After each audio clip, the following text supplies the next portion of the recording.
Dungeon Crawler Carl by Matt Dinniman. Book summary in under 4 minutes. After aliens abruptly destroy most of Earth's buildings, the survivors face a brutal choice: remain outside with little chance of survival, or enter a massive underground dungeon built for intergalactic entertainment. Carl, a former Coast Guard mechanic, enters with Princess Donut, his ex-girlfriend's pampered showcat. The dungeon operates like a role-playing game. Contestants gain levels, skills, achievements, equipment, and loot while racing through increasingly dangerous floors. Every move is broadcast to a vast alien audience. So survival is not enough. Crawlers must also be entertaining. Carl begins with limited supplies, but his practical experience, mechanical knowledge, and talent for improvisation make him unusually effective. He quickly learns that the rules are designed less for fairness than for spectacle. Rewards encourage risky behavior, producers manipulate events for ratings, and popularity can matter as much as strength. Donut changes after receiving a magical enhancement that gives her intelligence, speech, and new abilities. She remains proud, dramatic, and obsessed with attention, but she also becomes Carl's closest partner. Their contrasting personalities drive the humor and emotion. Carl is cautious and protective, while Donut is theatrical and impulsive. Together, they are more capable than either would be alone. They are guided by Mordecai, a former contestant trapped in the system as an advisor. Through him, Carl sees how completely the competition exploits everyone involved.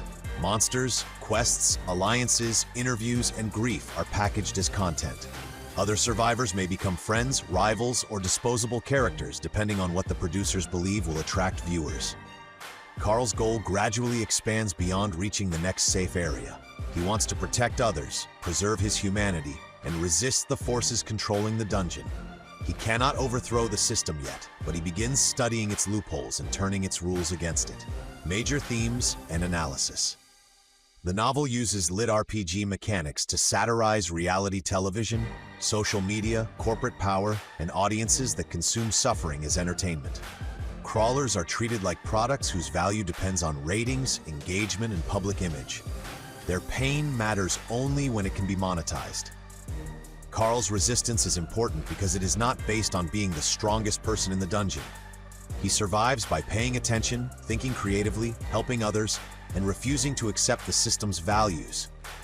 The story suggests that dignity can endure even inside institutions designed to strip it away. Carl and Donut's friendship also represents adaptation after catastrophe. Both lose the world they understood, but their loyalty gives them a reason to continue. Donut's vanity is funny, yet it becomes useful in a world where public attention has real power. The book succeeds because it balances absurd comedy, fast action, game mechanics, and genuine anger. Readers who dislike statistics or constant progression may find parts repetitive, but those elements reinforce the central idea.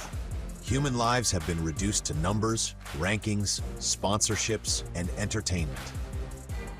At its core, Dungeon Crawler Carl is not simply about defeating monsters. It is about surviving exploitation without becoming cruel, protecting relationships in a system that rewards selfishness, and realizing that understanding the rules is the first step toward breaking them.